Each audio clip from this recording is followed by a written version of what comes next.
Meus amigos, estamos de volta com você aqui no Futebol em Rede Entrevista. Nós estamos há muito tempo conversando com pessoas do futebol, ex-jogadores, homens da imprensa, gente que faz o bem para a gente, faz o bem para o futebol. Temos mais de 100 personagens já à sua disposição numa videoteca no YouTube, no nosso canal. Passe por lá, se inscreva, enfim, personagens importantes de um papo muito gostoso. Hoje, o Frederico Batalha acabou exagerando de novo, porque traz um cientista para conversar com a gente, meu caro Fábio Cerotti. Olha, o cara é demais. Vocês já estão vendo na nossa tela, o senhor Moraci Vasconcelos Santana, se não me engano, hoje, com mais ou menos 70 anos de idade. Moraci, que me deu um trabalho enorme, Quartarolo. Eu fui fazer a besteira de puxar aqui o currículo do Moraci. Não. Só para citar. E deu quase 5 páginas. Só de Copa do Mundo tem 4 pelo Brasil, uma pelos Emirados, uma pela Arábia Saudita. E título em tudo quanto é lugar. Campeão do mundo pelo São Paulo, na Seleção Brasileira, Copa Sul-Americana, Brasileiro, Copa do Brasil, Campeonatos Estaduais. Tem tanto título que é quase um cartório. E aí, tem uma novidade. Eu vou deixar você fazer a primeira pergunta para ele, que é tradicional. E depois eu vou perguntar um detalhe que eu não sabia, juro que não sabia. Por favor, Quartarolo, faça a primeira pergunta para o nosso incrível Moraci Santana.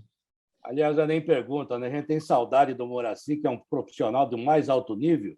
Isso que eu falei no início, eu falava com ele na época que ele trabalhou no São Paulo, Palmeiras, enfim, seleção brasileira, né?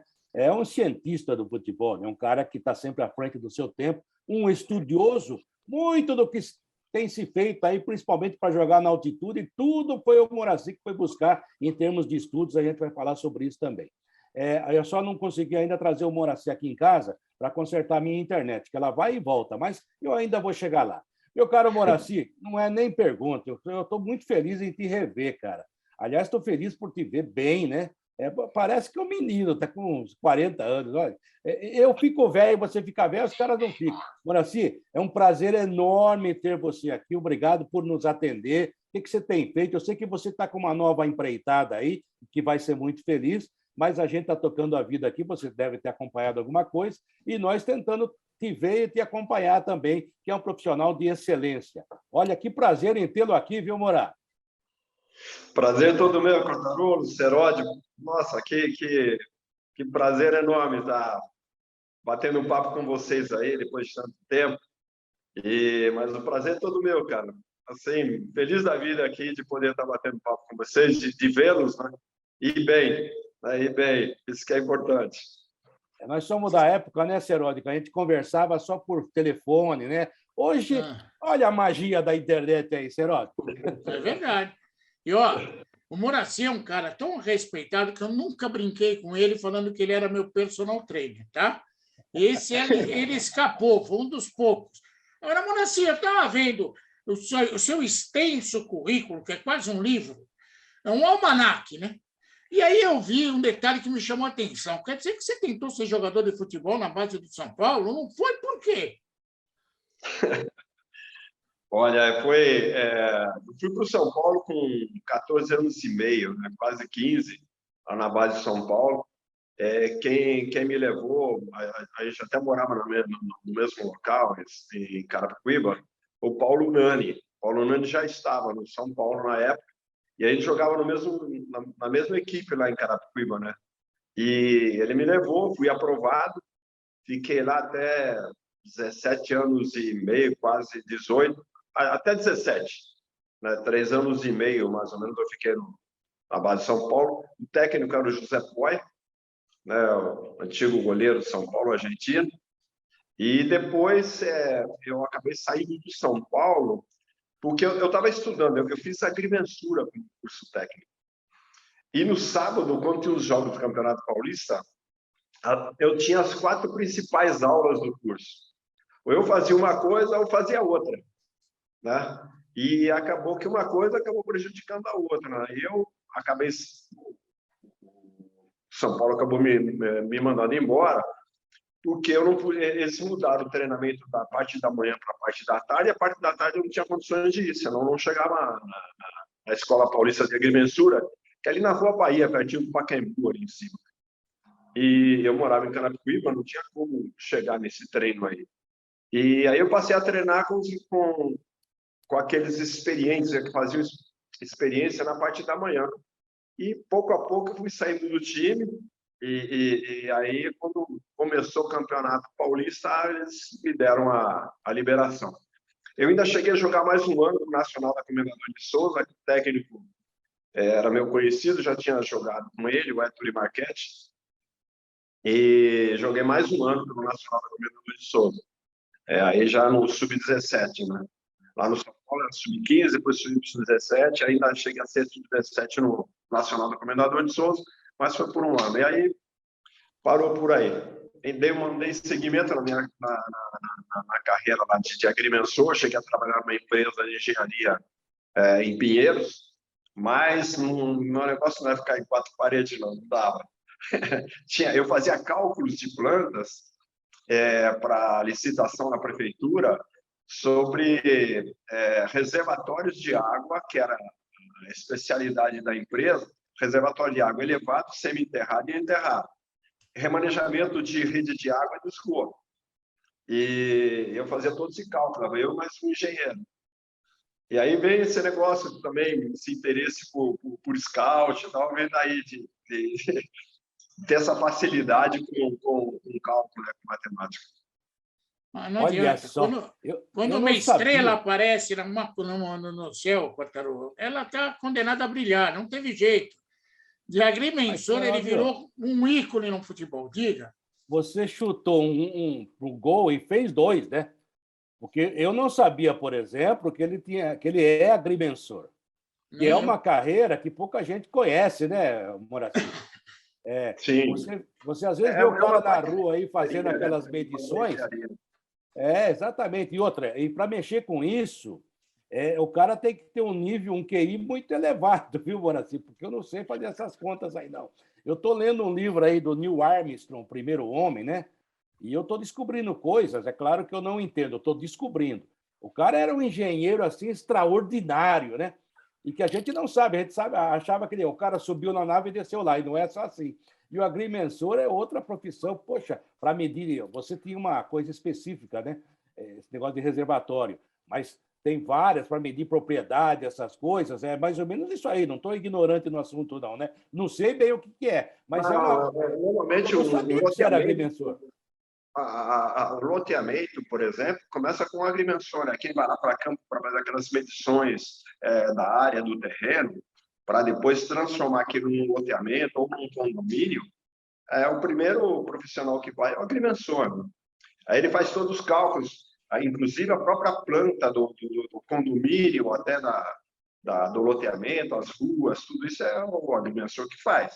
Vai com aqueles aparelhos lá, o teodolito, é um dos aparelhos que é mais utilizado para poder fazer todas aquelas medições, né? Então, é o agrimensor que vai na frente. Você viu só, Serode? O agrimensor é um cara que faz a conta do espaço que não existe. É igual quando você compra um apartamento lá no 24º andar e o prédio está em construção. Você fala assim, comprei ali em cima, tá, mas não existe ainda. Só o cara sabe que vai existir. É coisa de gênio, viu, Serode? Uma das matérias que a gente tinha que era mais difícil era a astronomia. Os cálculos que a gente tinha que fazer, cara, impressionante. As equações que tinha. E a gente tinha um professor maluco, cara. O cara dava uma prova para você, falava: você tem 50 minutos para fazer. Se você pode apurar, você não vai conseguir terminar. Era assim a prova dele. E aí o talento do Moraci se revelou. O talento do Moraci se revelou em outra área, na educação física, preparação da comissão técnica, trabalho com gênios como o Tele Santana, o Parreira, gente que fez história também no futebol. Mas, Moraci, eu queria fazer uma pergunta bem atual logo de cara, porque nós vamos ter uma Copa do Mundo num local que você conhece bem, numa época do ano que ninguém está acostumado e com uma condição física completamente diferente de todas as Copas do Mundo que aconteceram até hoje. Por que eu falo isso? O grande mercado do futebol é a Europa, as grandes estrelas jogam na Europa, e dessa vez eles não vão para uma Copa do Mundo em final de temporada. Eles vão para uma Copa do Mundo no meio de uma temporada. Em Eu queria alta. que você, em alta temporada, eu queria que você falasse um pouquinho a respeito disso, afinal de contas, você sabe o que fala, e a gente precisa aprender muito com você. O que você acha que vai acontecer nessa Copa do Mundo em função desse quadro que eu coloquei? Olha, com certeza vai ser uma das Copas mais disputadas que nós vamos poder ver, porque sempre tem um problema, principalmente para o calendário europeu, quando a Copa é em junho e julho, final de temporada para eles. A maioria dos jogadores vem de uma temporada bastante extenuante, né? Muito complicada para eles, e depois tem aquela uma semana, 10 dias mais ou menos, entre a finalização de um campeonato, de uma liga europeia, até começar a Copa do Mundo. Agora não, todo mundo vai estar praticamente no auge da condição física. Então, eu acho que vai ser uma Copa muito disputada. Nesse aspecto, principalmente no aspecto físico, ela vai ser muito disputada.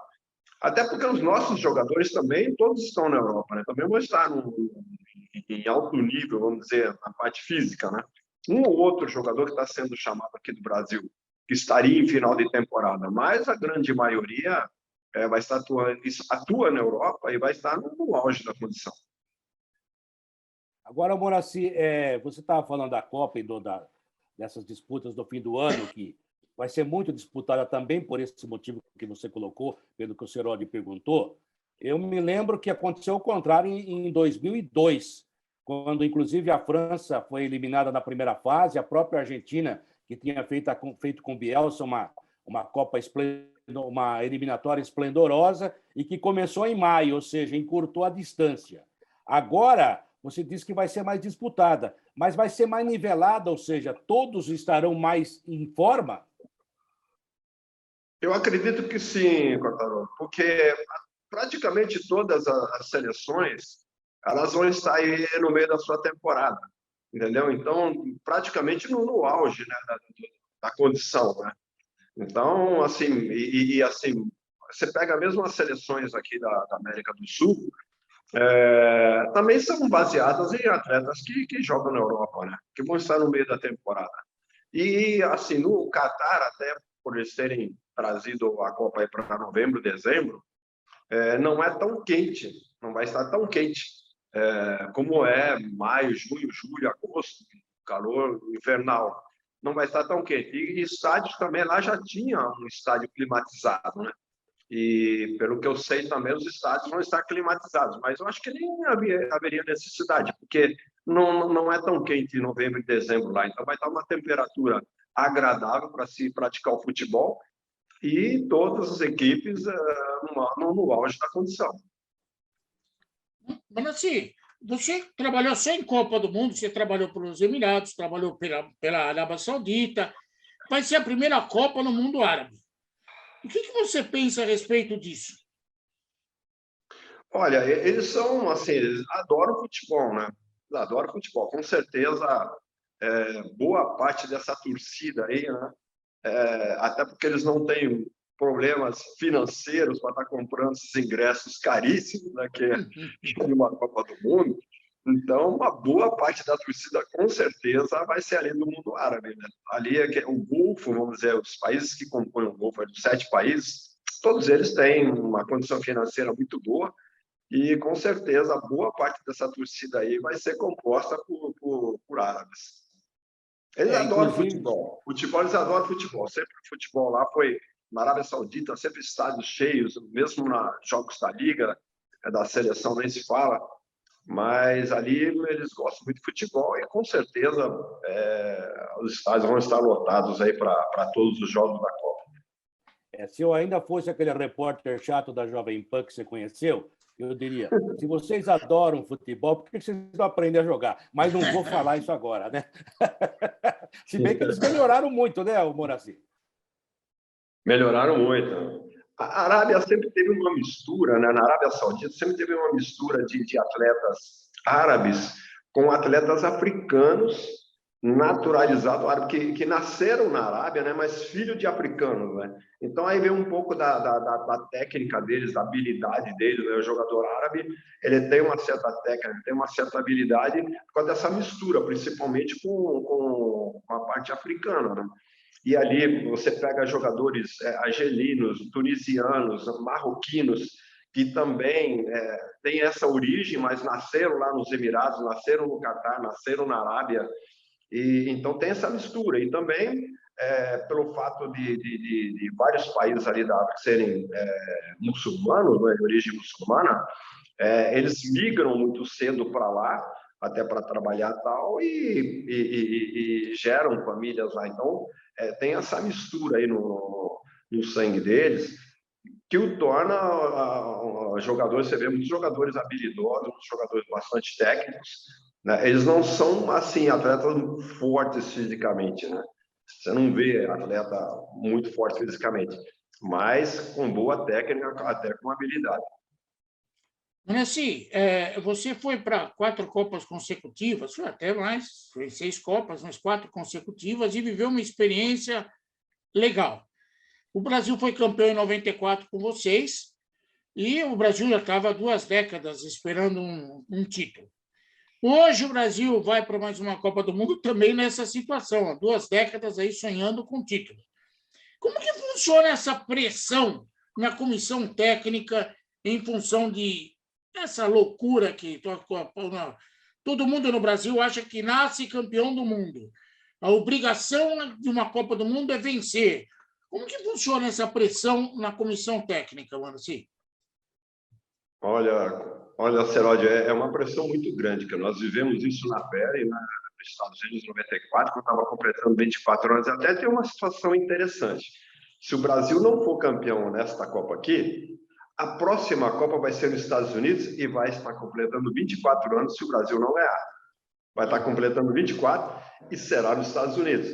Esperamos que seja nesse ano aqui, né? Vamos esperar a outra Copa. Esperamos que a gente possa conseguir essa Copa aqui. Mas, assim, a pressão é grande, cara. A pressão a gente sente não só por parte da imprensa, dos familiares e tal, mas aquele negócio de você estar ali representando o Brasil e toda aquela esperança muito grande de você ser campeão do mundo, que o Brasil entra numa Copa, não entra para disputar, entra para ganhar, né? É um dos favoritos sempre. Mas você sente essa pressão lá e ela é incrível, porque quando você, como aconteceu com a gente lá em 94, e você conseguir ser campeão, cara, parece que sai um caminhão das tuas costas, né? Ao mesmo tempo, ali naquele momento ali, você passa aquele filme na tua cabeça desde lá no início da tua carreira, é muito rápido isso na tua cabeça e parece que acontece com praticamente todo mundo essa história, esse filminho que vem na tua cabeça de tudo aquilo que você passou, de tudo aquilo que você viveu, de todas as pressões, né, do nervosismo e tal, dessa ansiedade também que acontece o pré-copa, né? E depois, quando você conquista, nossa, é um alívio, é uma alegria, é uma felicidade muito grande, até por tudo isso, né? Por essa pressão, e não tem como ser diferente com uma equipe como o Brasil, né? Então, assim, todo mundo também vai chegando perto da Copa, essa ansiedade aumentando, não só para quem está lá dentro, para quem está fora também. Né? E esse negócio de querer ver o Brasil ser campeão. Então, você sente essa pressão, você está lá representando, não está representando um clube, né? Você está representando um país. Então, você sente isso muito, essa pressão, sem dúvida, é muito grande. Não é tão fácil você conseguir equilibrar isso. Ô, Moraci, você falou de 94, e naquela geração, aquele título, na verdade, porque muitos jogadores depois seguiram, outros não, mas o Brasil foi, na sequência, 98, vice-campeão do mundo, que eu considero um título, né? Para muita gente aqui, ser vice-campeão. Não é fácil chegar numa final de Copa do Mundo. O Brasil teve problemas na final lá, é claro, mas, poxa, pegou uma França extraordinária, né? A gente acompanhou 94, 98 de perto. E 2002 foi campeão de novo, ou seja, é uma coisa, para qualquer país, você chegar a 3 finais seguidas, é uma coisa muito acima da média, né? Tanto é que o Brasil é respeitado muito até hoje por causa disso.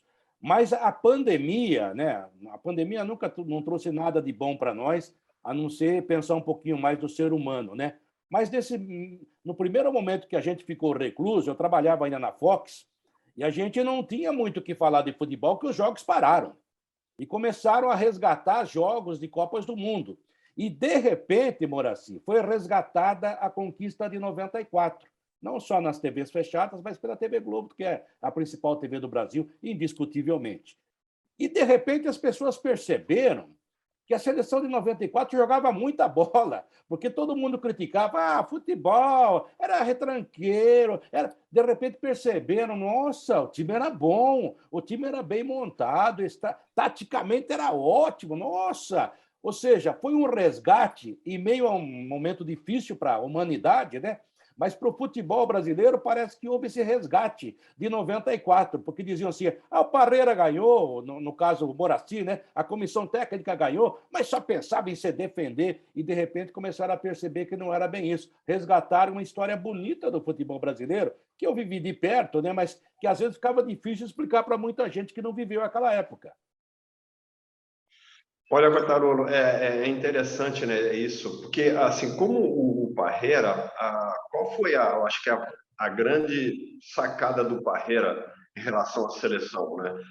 Ele batalhou muito em cima disso, do Brasil jogar sem a bola. Porque na cabeça dele, assim, o Brasil com a bola sempre fez diferença. Nós sempre tivemos atletas diferenciados na seleção para fazer a diferença com a bola. Nós tínhamos que aprender a jogar sem bola. Porque você não fica 90 minutos com a bola. O adversário vai ter essa posse de bola. O que nós vamos fazer quando nós não tivermos a posse de bola? Então, o Parreira treinou muito isso, né? Esse posicionamento da equipe quando estivesse a bola para poder recuperar, para poder jogar com a bola. E com a bola, o Parreira deu toda a liberdade para os jogadores fazerem o que quisessem, né? Então, assim, a preocupação maior era a gente saber jogar sem a bola.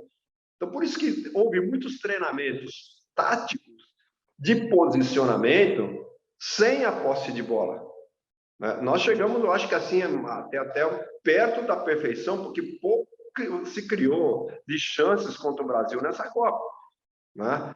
Pela armação que a equipe tinha. A ponto do técnico da Suécia, quando nós jogamos na fase de grupo, ele chegou para o Parreira e falou assim, me explica o que você está fazendo aí atrás, sem a bola, porque está muito difícil de entrar na defesa do Brasil.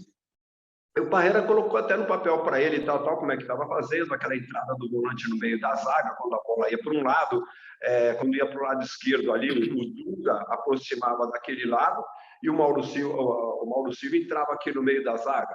O Mazinho vinha fazendo o Mauro Silva e o Zinho fechava para o lado de lá com o Dunga. Ao lado contrário, o Mauro que saía, o Dunga vinha no meio da zaga e o Zinho vinha fazer a posição do Dunga. E a gente ficava sempre muito fechado, sem espaço para quem vinha de trás. E para uma equipe europeia que não tem jogadores tão habilidosos, ficou muito difícil deles conseguirem entrar na nossa defesa. Era muito complicado. E aí ele, inclusive, fez essa observação. Olha, vocês têm tudo para ganhar a Copa, porque não vai ter nenhum time da Europa que vai conseguir entrar, porque nós não temos atletas, até comentou isso, nós não temos atleta com habilidade suficiente para furar essa defesa de vocês. E assim, e com a bola, nosso time, eu acho que parece que só mais uma seleção que jogou com dois atacantes. Nós jogamos com o Bebeto e Romário na frente, a maioria estava jogando com um só. Era um 4-5-1, quase todos estavam jogando um 4-5-1. Um atacante só, nós tínhamos dois. Era um 4-4-2 sempre, desde o início. Então, assim, inclusive, eu acho assim, a imagem que ficou dessa Copa é porque foi nos pênaltis. Mas nós tivemos condições de ganhar no tempo normal da Itália, né? E muito do que se fala hoje, que às vezes você faz essa linha alta, várias vezes Mauro Silva e Dunga estavam tomando a bola da Itália na intermediária do campo deles, né? A gente com uma linha alta já em 1994, fazendo essa marcação. E eu até também aproveitei para ver durante esse período aí que passou na Fox, passou na Globo, tudo para assistir de novo. E muita coisa ali do jogo da Itália, eu só fui lembrar vendo de novo, né? Porque você está naquela tensão de uma final ali, né? Muita coisa você acaba perdendo também, né? E também você está ali no nível, né? No campo, no nível do campo ali também, você perde um pouco da tua visão. E quando você vê pela TV com mais detalhes, com mais calma, eu pude observar, até fazendo uma comparação com o futebol de hoje, né? Ali Mauro Silva e Dunga roubando bola na intermediária do campo da Itália. Né? Então, uma linha mais alta tal. E quantas chances nós tivemos de ganhar a partida no tempo normal. O Mauro Silva meteu a bola na trave. Pode uma coisa dessa? Ele que não fazia gol em ninguém, né? Não estou nem criticando. Ele era um grande jogador defensivo. Acho que na carreira deve ter feito poucos gols, né? Mas ele foi um cara que apareceu criou uma chance importante para o Brasil naquele momento, Seródio. Nós tivemos várias, né? Mazinho teve chance, Romário teve chance, o Viola, depois que entrou, teve chance. Várias chances de gol ali a gente teve para resolver o jogo no tempo normal. Verdade. Quando um cara é gênio, as perguntas vão fluindo, porque o cara é muito bom, sabe responder, e as coisas são legais. Tem uma outra curiosidade técnica aqui. O Muricy foi com o Tele para a Copa de 82, que, na minha opinião, foi a seleção o futebol mais bonito da seleção brasileira que eu vi. Depois de 86, e aí vale a pergunta. O Tite está indo para a sua segunda Copa do Mundo. É exemplo, o Tele. Como é ir para uma segunda? Você também junto. Como é ir para uma segunda Copa do Mundo, não tendo ganho a primeira? No caso do Tele, ele foi ovacionado, o time era fantástico. No caso do Tite, nem tantas flores, um pouco mais espinhos. Mas como é passar por essa situação, Muricy?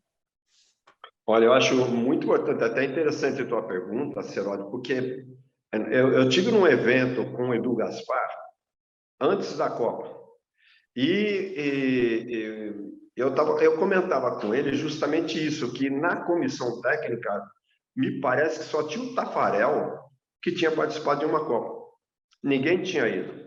Vai ser, Edu, você vai viver uma situação que você nunca viveu na tua vida, porque é completamente diferente de qualquer outra competição.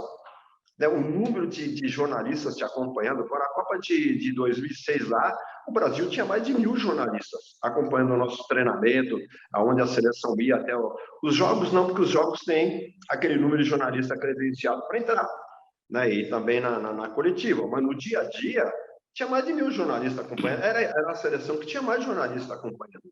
Você já fez cobertura, você sabe como é que era. Sim. Então, assim, é muito diferente do seu dia a dia no clube, até da seleção numa eliminatória. Tal. Uma Copa do Mundo é muito diferente, né? O que o atleta vai viver, né? na Copa. Então, eu falava justamente isso, dessa inexperiência da comissão técnica, por ser a primeira Copa. Eu acho que agora, muitas das coisas que talvez eles fizeram lá na última Copa, em 2018, talvez eles não repitam para 2022. Por quê? Porque essa experiência traz uma certa bagagem que você, em termos de planejamento, talvez você tenha uma outra conduta. Então, assim, não é uma novidade para a comissão técnica do Tite essa Copa que está chegando. Né? Não vai ser nenhuma surpresa tudo aquilo que ele vai ver. Né? Então, eu acho assim, importante essa sequência até de um treinador passar por uma Copa que não tinha passado ainda e chegar a uma segunda Copa. Que eu acho que muito daquilo que foi feito na Copa anterior pode ser corrigido para a Copa seguinte. Entendeu? Então, eu vejo nesse sentido. Cada Copa que a gente ia passando, você vai adquirindo essa experiência, você vai sabendo como se comportar, como se conduzir. Né? Quando nós fomos com o São Paulo para Tóquio, por exemplo, para nós para mim não era uma novidade jogar no Japão, porque eu já tinha ido à Austrália, então são 13 horas de diferença. Eu sabia como o atleta ia se comportar, quanto tempo ele precisaria de adaptação e de aclimatação também, porque você sai do verão aqui para jogar no inverno lá em dezembro, o que precisava ser feito. Tanto que eu fiz um planejamento até desde o terno dos jogadores para ir viajar, eu me preocupei. Que eu que consegui, através da Colela, o terno do jogador, o jogador entrou no avião, só para você ter uma ideia, eu já conversei com o roupeiro deixou uma roupa separada, 1 hora de voo, assim que deu tempo, ali os jogadores foram no toalete, trocaram, nós viajamos de agasalho. 1 hora antes de descer lá, nós botamos o terno e descemos impecáveis lá. O hotel já tinha o nosso cardápio em julho. Nós trocamos fax com o Hotel Injúria, a doutora Patrícia Bertolucci, e ficamos sabendo, por exemplo, que a quantidade de carne que a gente tinha no nosso cardápio não caberia, porque é muito caro a carne no Japão. E nós levamos carne daqui, conseguimos entrar com a carne, né, dentro de isopores, né, dentro do saco de roupa, com a chuteira em volta, disfarçando, e conseguimos entrar em 92, conseguimos entrar em 93, com 80 quilos de carne. Entendeu? Para a gente poder ter a quantidade de carne que a gente necessitaria para o nosso cardápio. Então, tudo isso é planejamento. E, assim, muito disso foi do que eu já tinha vivido em experiências anteriores e ter jogado no Japão. Até aquela situação de jogar com o Palmeiras no sábado, a primeira final, foi uma briga danada para a gente conseguir viajar no sábado e conseguir trazer o jogo do domingo para o sábado, que o Fará não estava aceitando, a ponto do Tele chegar para ele e falar assim: ou joga no sábado, ou a gente não joga, não tem final paulista para nós, interessa mais o Mundial.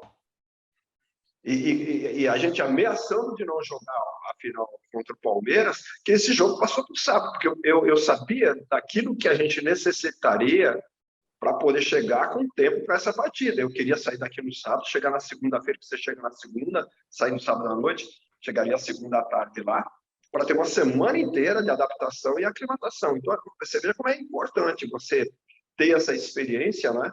Ter vivido isso para uma situação seguinte, que eu acho que é o que o Tite vai ter agora, entendeu? Ô, Moraci, quer dizer, então, que tantos anos depois você confessa um crime contra a alfândega do aeroporto de Narita. Você entrou com uma carne sem autorização, porque foi clandestino, né? Foi só uma das histórias, né? Teve outra? Até porque o Marcos Freire, que era o dono da agência, quando ele ficou sabendo, pô, isso daí não vai entrar, né? Pô, vamos descobrir um jeito de disfarçar isso daí para a gente poder entrar. Essa carne foi congelada em caixas de isopor, foi dentro do saco, e a gente fechou a lateral todinha com chuteira. Então, era entrando 2 sacos de chuteira.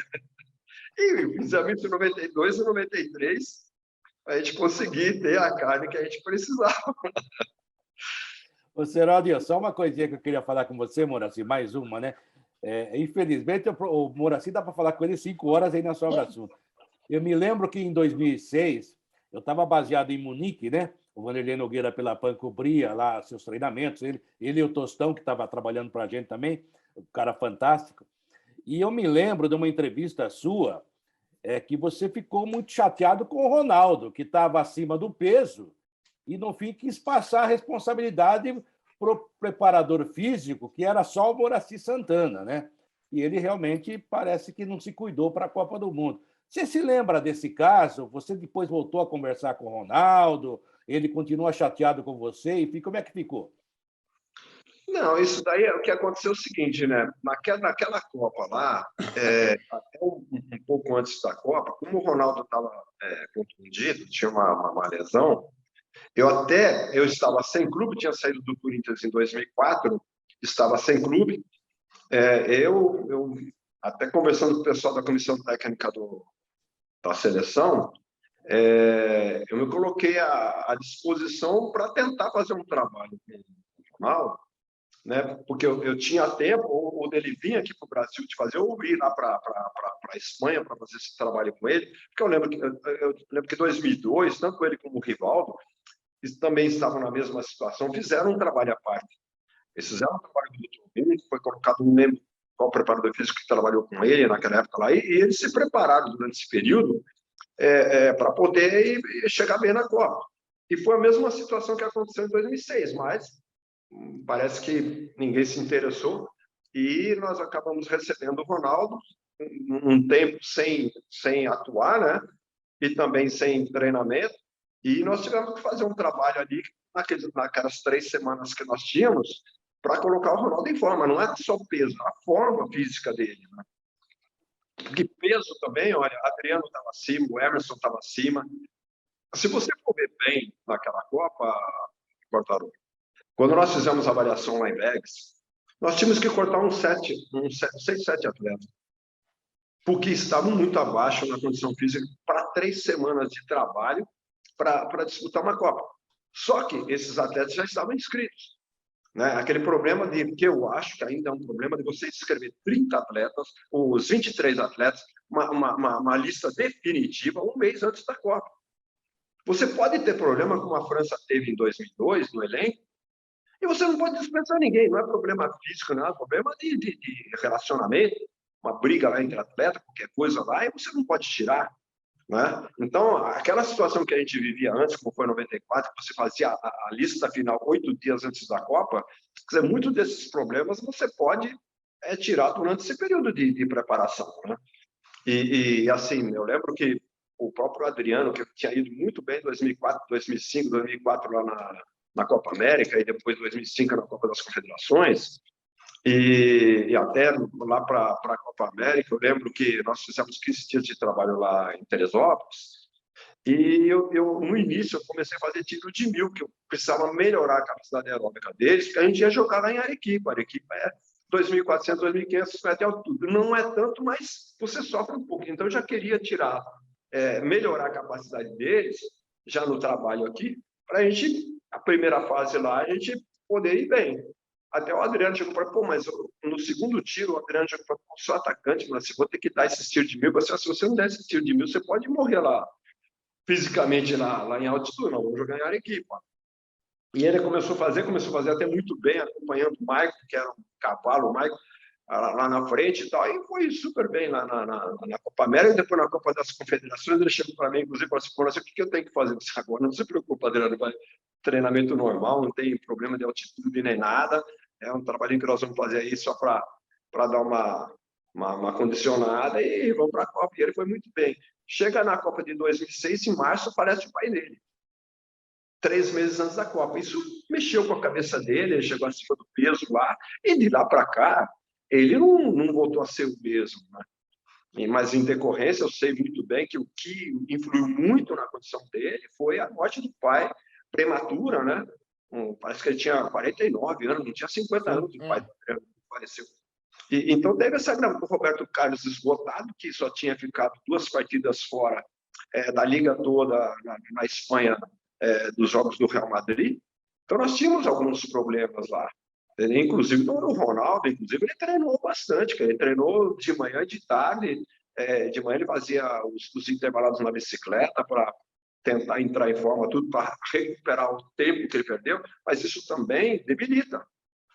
Tanto que ele foi se dar bem, vamos dizer, no jogo, no último jogo da fase de grupos contra o Japão, que a forma dele começou a aparecer, né, naquele jogo. Então, assim, aconteceu isso, mas, assim, meu com ele, assim, problema pessoal com ele, não tivemos, não, e somos amigos até hoje, sem problema nenhum. Bom, aqui uma curiosidade, não é fofoca, não é para instigar nada, é curiosidade. Eu convivi com vários desses jogadores, com o Adriano, com o Ronaldo, sei como que é difícil lidar com as pernas. Você, além de ter lidado com eles, de mais perto ainda, você ainda lidou com o Romário. Ou seja, teve bastante banana para você descascar. Eu queria que você falasse, assim, até se não quiser citar nome, não cite. Qual foi o pior, em termos de relacionamento que você encontrou? Não precisa dar nome, de dificuldade. Não falo pior, não é para criar situação. De dificuldade de relacionamento. Porque tem certas pessoas, principalmente mega-astros, Moraci, que são terríveis como pessoa. Como que foi? Poxa, vai ser difícil lembrar, porque eu sempre tive um relacionamento com todo mundo, né? E, assim, eu sentia muito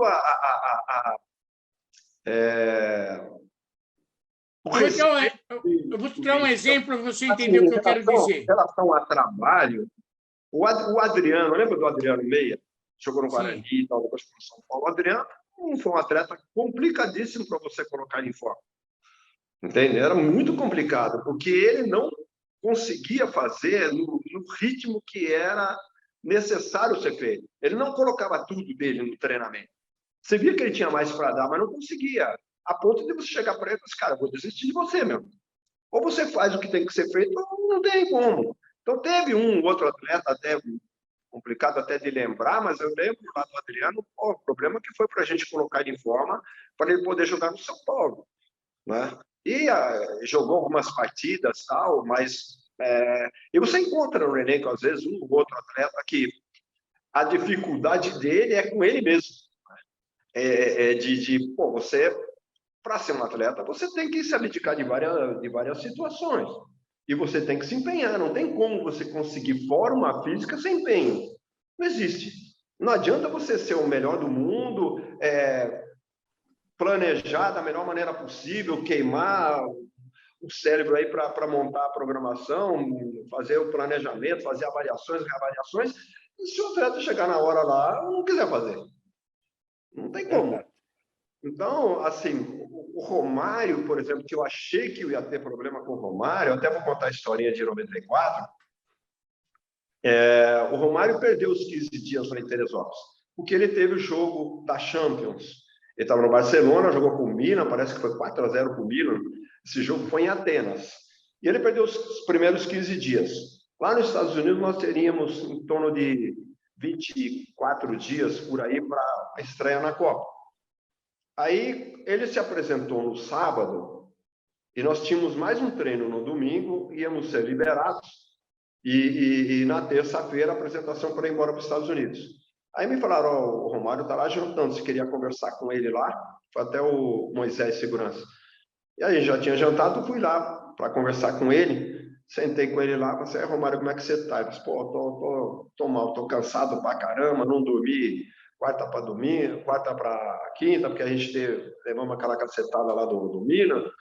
Quinta para sexta a gente voltou de madrugada para Barcelona para não ter problema com a torcida. Aí de ontem para hoje viajei de madrugada também, não consegui dormir no avião, quer dizer, eu tô além da temporada toda, tô bem cansado. Eu falei, amanhã eu vou fazer um treino de velocidade, uma variação de resistência e velocidade que em relação a todo o trabalho que a gente fez aqui. Como você está assim, tudo prefiro que você durma, porque um treino não vai fazer diferença nenhuma nessa altura aqui. A única coisa que eu gostaria que você fizesse, que você passasse lá na aeronáutica, que fizesse a avaliação que os outros atletas fizeram, que todo o meu planejamento está em cima dessas avaliações. Inclusive com você, que eu nunca trabalhei com você, não tenho ideia de como você responde, eu precisaria que você fosse lá e fizesse essas avaliações. Olhou para mim, a avaliação, professor, pode contar que eu estou zero. Disse, Romário, eu preciso saber o quanto é teu zero, cara. Porque eu preciso de algum detalhe, de alguma coisa, né, para poder fazer uma programação para você ainda. Você, com essa agravante de não ter treinado aqui, pô, eu tenho 3 semanas lá e esquece a última, eu vou ter 2 semanas para fazer alguma coisa com você. Ah, professor, eu tô zero, pode contar que eu tô zero. Aí começou a insistir assim, eu falei, Romário, eu usei esse tempo. Cara, com você eu tenho uma bala na agulha e tem que acertar na mosca. Eu não tem como errar. E se eu não tiver dado nenhum seu, como é que eu vou fazer alguma coisa, um planejamento para você? Ele até para dar um corte na conversa, vamos comer uma sobremesa. Cortou a conversa. Aí, beleza, aí descansou lá, tivemos treino no domingo, aí terça-feira à noite lá no Galeão, o Américo veio com uma pasta, me entregou uma pasta, fui ver, ele fez a avaliação de manhã. Já foi lá fazer a avaliação. Aí eu peguei a avaliação dele, olhei, realmente os índices dele estavam um pouco abaixo da média, né? E num determinado hora lá do voo, lá, vi que ele estava sozinho, sentei lá até para começar a puxar ele um pouquinho, conversa com ele e tal. Disse, Romário, tu tá mal mesmo, hein, cara? Ó, teu índice aqui tá uma merda, né? Falei para ele, mas brincando com ele, né? Olha só, cara, com o que eu vi aqui que você fez, os seus dados aqui, eu vou fazer uma programação para você e espero que dê tudo certo, tá? E você olhou para mim e falou assim, você vai ficar correndo, não é comigo, não. Você, Romário, esquece que você vai ficar correndo, cara. Eu sei a tua característica, que é de espaço curto, tudo. Então, o nosso trabalho vai ser em cima disso, né? De você trabalhar deslocamento, espaço curto, vai ser esse tipo de trabalho. Você, mas esse trabalho de espaço curto eu gosto, falou para mim. Então, a gente vai trabalhar em cima disso. Vai ser em cima disso. Cara, ele fez todos os meus trabalhos, ele não deixou de fazer um treinamento meu. Inclusive o último, que não tinha muito a ver com ele, mas eu queria ver a condição geral da equipe, eu fiz 15 tiros de 300, faltam 10 dias para a Copa. E não é fácil. Os caras, quando eu ia fazer esse tipo de treino aí, falaram assim, Moraci, avisa a gente na véspera que a gente vai concentrar para fazer esse treino seu. Que não é fácil. São tiros de 300 com 2 minutos de descanso entre um outro. Eu faço o atleta entrar em déficit de oxigênio. Quer dizer, a hora que o cara acha que está recuperando, ele já tem que dar outro pique. Ele não recuperou ainda, já tem que dar outro. Entendeu? E eu provoco esse déficit de oxigênio. E o Romário fez isso por tempo. Zagueiros e atacantes tinham tempo. E ele conseguiu fazer todos no tempo e 3 abaixo do tempo. E ainda eu cheguei para ele, não mostrei para ele, só Romário, isso aqui não é fácil de fazer. E você conseguiu fazer todos no tempo. Ele olhou para mim e disse, eu estou bem. A única coisa que ele falou. E você vê, incrível esse cara, depois fez a Copa que ele fez. Nunca trabalhei, nem antes, nem depois da Copa com ele, em clube, nada. Todas as vezes que ele entrou em campo, que ele contra, né? Ia lá, cumprimentava a torcida e tal, ia lá no banco me dar um abraço. Então, assim, talvez seja um reconhecimento dele que foi feito. E depois eu queria até contar a historinha do Branco também, que aconteceu aí nessa Copa. Por favor, pode contar. Você que manda.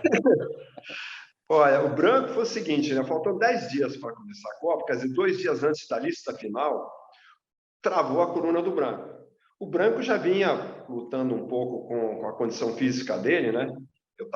Fiz até uma programação um pouco diferenciada para ele, e travou a coluna do Branco. Eu não sabia que o Branco tinha uma perna mais curta que a outra, aquele jeito de maneira dele andar, que ele tinha uma diferença aí de uma perna para outra. E isso daí também foi o que talvez tenha ocasionado esse problema quando ele estava fazendo trabalho com bola lá e travou.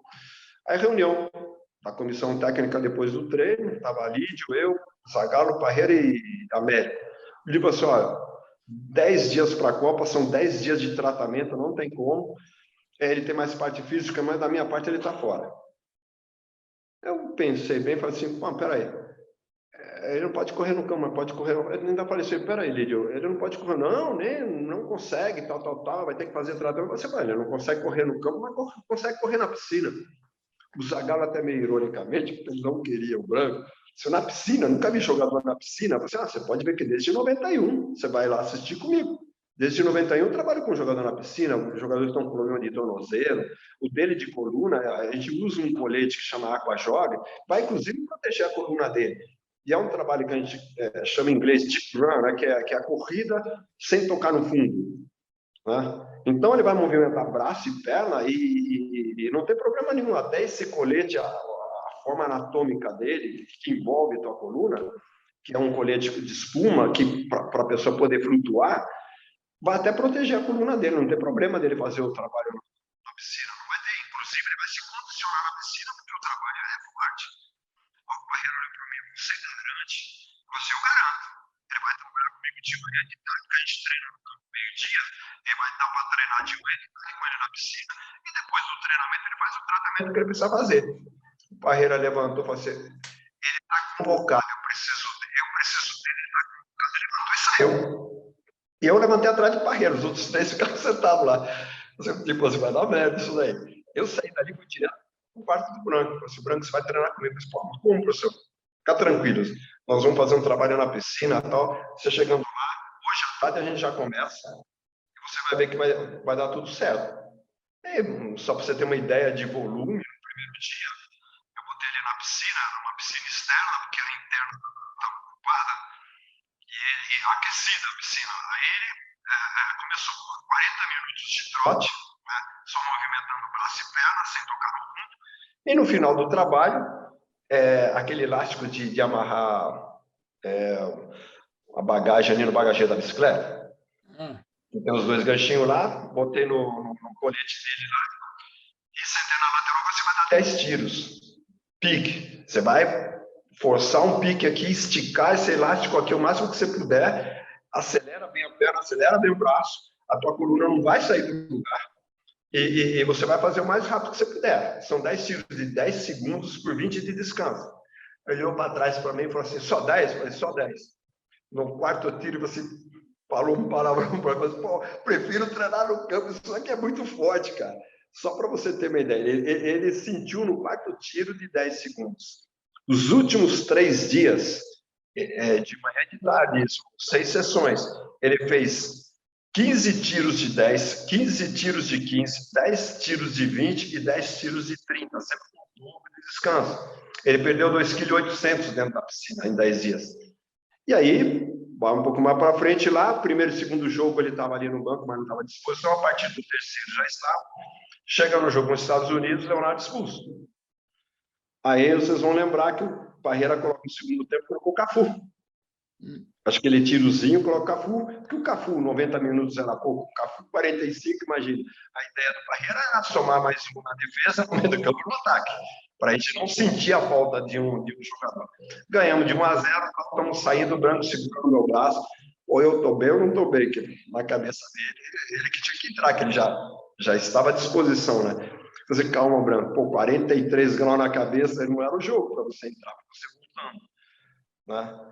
E aí, à noite, no jantar, o Parreira chega para mim e fala assim, pô, mas e aí? Eu falo assim, pô, Parreira, todo o trabalho, eu acho que fisicamente, eu acho que eu não vejo problema nenhum. Já fez 4 trabalhos táticos contigo, e ainda usei uma frase, falei assim, ó, o Panho Branco, com a experiência de 2 Copas, tudo, ele vai pelo atalho. E aí chegou no jogo contra a Holanda, ele botou o Branco marca o Overmars, que era um dos jogadores mais perigosos dele lá, rápido pra caramba, habilidoso, sopra, cava a falta, né? E faz o gol da nossa vitória, né? Você vê como é que foi importante na sequência tudo isso, né? Boa, Moraci, boa. Só tenho mais uma pergunta para fazer para você, porque, infelizmente, o programa vai terminar. Se você puder resumir, até agradeço. Não tem nada a ver com o jogo, não. Mas eu cobri o Corinthians uma época, antes até do Seródio, né? Algumas vezes eu ia lá. E você é um cara muito estudioso e que vai trazendo novas técnicas, novas formas de trabalhar do mundo todo. Ou seja, você vai agregando valores. E você trouxe dos Estados Unidos aquele negócio lá, aquele pensamento, né? Que acabava o jogo, os caras entravam naquele negócio de gelo, né? Por causa do ombro, né? Que tinha muita pancada.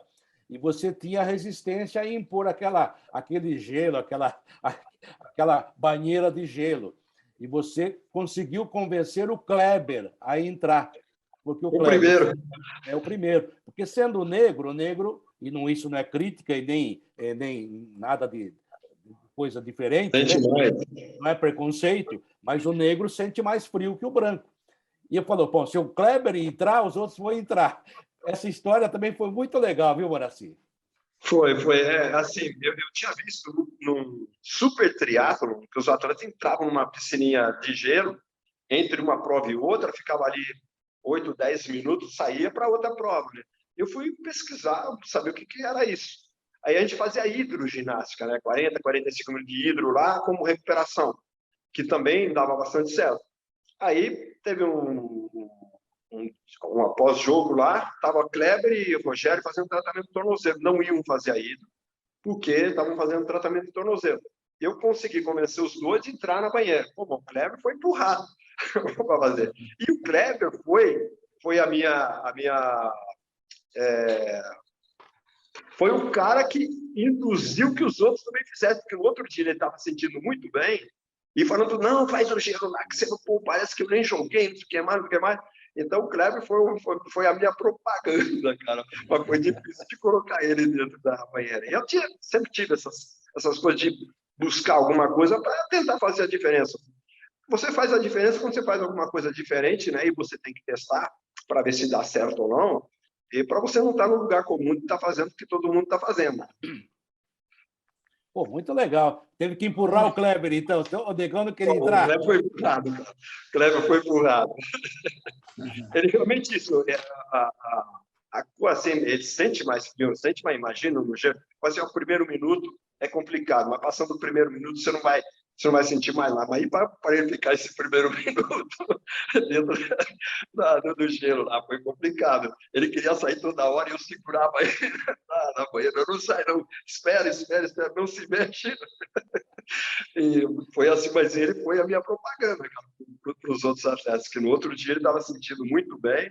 Aí foi Gil, foi Ricardinho, foram mais 6 atletas no dia seguinte que tinham feito hidro, depois do treino, foram fazer o gelo. Para quem não lembra, né, até para a gente posicionar, o Kleber é um dos melhores jogadores que eu vi jogar. Depois o Vladimir, acho que foi um dos maiores laterais da história do Corinthians, né? Jogou no Santos também, jogava bola demais, né? E, para quem não sabe, essa nova geração, que às vezes não pesquisa, realmente, e um cara sensacional como gente também, um amigo que a gente tem até hoje. Fala aí, Seródio. Até para finalizar da minha parte, o Moraci a gente vai ter que marcar para fazer uma segunda entrevista, porque na primeira não cabe. É muita coisa boa, não é muita coisa boa para uma hora só. Mas, assim, você trabalhou com um cara como Tele, com Parreira, com Zico, Zagallo, tantos caras. Eu vou pedir para você me contar uma história que seja extremamente gozada envolvendo um desses personagens que você trabalhou. Uma história deles? Não, vou contar uma do Parreira na Espanha, que foi engraçado, que lá na Espanha tem um tema, lá, Me cago la madre que pariu. Aí o Parreira está na preleção e ele foi parar esse tema, ele inverteu. Ele falou, me cago, como é que é? Mi madre me cago. Ele falou, acabou a preleção. E pior que estava no início, os caras começaram a rir, começaram a sair da sala, que não aguentavam. Ele ter invertido o espanhol dele, não era tão apurado como era o inglês, né? E ele inverteu a situação, o cara acabou a preleção, cara, não teve mais, os caras não conseguiam voltar. Saiu todo mundo da sala e rindo pra caramba da frase dele, que ele inverteu a frase, e acabou por aí, cara. Mas ele ganhou o jogo mesmo assim? Ganhamos. A gente fez uma boa temporada com o Valência lá. O problema lá, de dificuldade, era o presidente. O presidente era o Paco Rotti, irmão do presidente do Villarreal, Francisco Roy. E ainda é o dono do Villarreal, ainda é cerâmica mesa, né? Valência, irmão do Paco Roy, que era o presidente do Valência. Você chegou aí no início, aí chegou a falar de título, Seró, 54, viu? Ah, você quer mais, Seródio? Nego. Vou falar para você, cara. Não dá para discutir a qualidade do rapaz, né? O Moraci Santana é um cientista do futebol. Falo isso porque eu gostava de falar com ele, porque ele sempre trazia coisas novas, como ele acabou de contar, né? E ele inclusive, informava de onde ele trazia, ou seja, porque tem gente hoje que faz sem falar, né? Se dá certo, faz de conta que é dele, né? Mas o Moraci agregava valores, agregava trabalho, isso era muito importante. E só para encerrar, Moraci, o Fábio Seródio falou assim, o Moraci está numa nova empreitada aí. Que nova empreitada é essa, Moraci? Olha, eu não sei o que ele está se referindo, mas... Profissional. Eu acabei o curso de gestão da CBF no final do ano passado, né? E, por sinal, um curso excelente, né? Os cursos da CBF estão num nível bastante alto. E o curso de gestão, que você passa, são 8 modos, você passa por todas as divisões de um clube, todos os departamentos de um clube.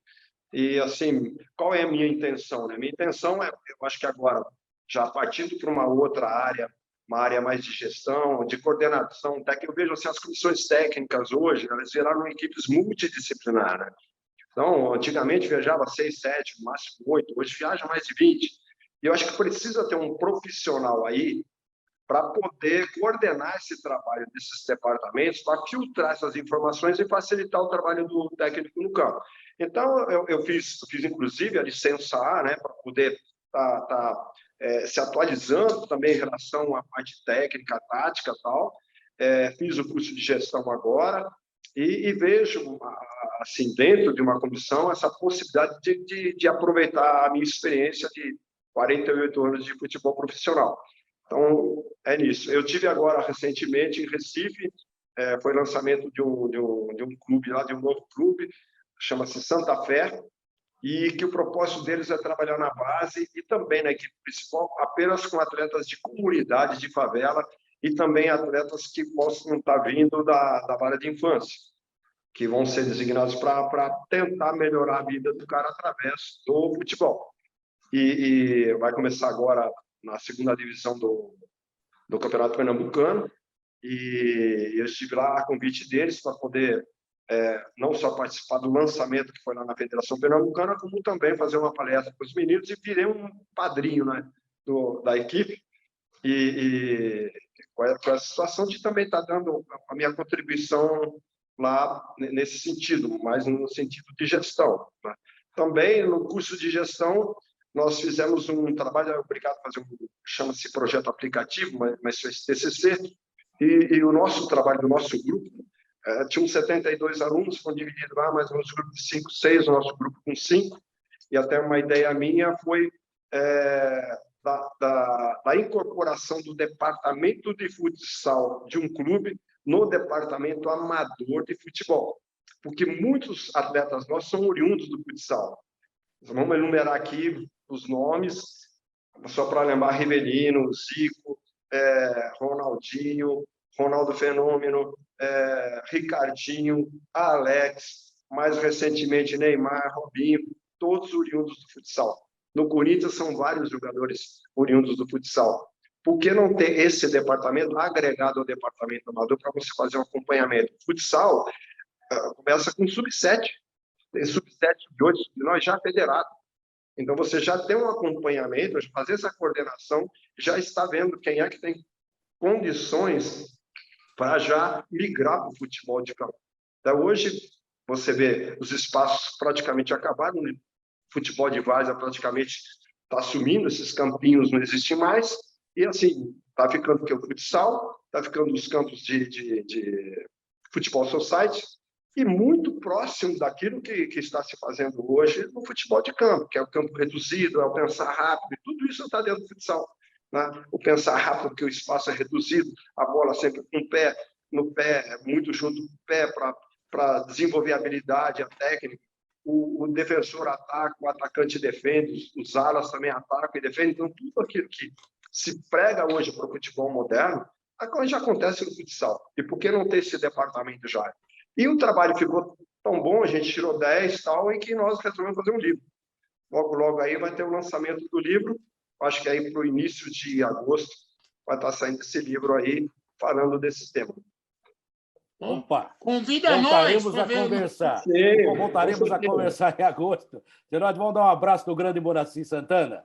Olha, Moraci, você como pessoa é uma pessoa maravilhosa. A convivência que eu tive com você sempre foi muito agradável, eu aprendi muito com você. Por tudo aquilo que você está demonstrando nessa nossa conversa aqui, o cara que está assistindo o programa já entendeu por que o Quartarolo te chama de cientista. Um beijo no coração. Você é um cara muito especial na vida da gente. Obrigado, viu, Moraci? Obrigadão, meu Moraci. Fiquei feliz em te ver. Prazer todo meu, cara. Estou sempre à disposição. A gente conviveu bastante tempo aí, vocês como setoristas, cobrindo os clubes, e a gente sempre teve um relacionamento sempre de altíssimo nível.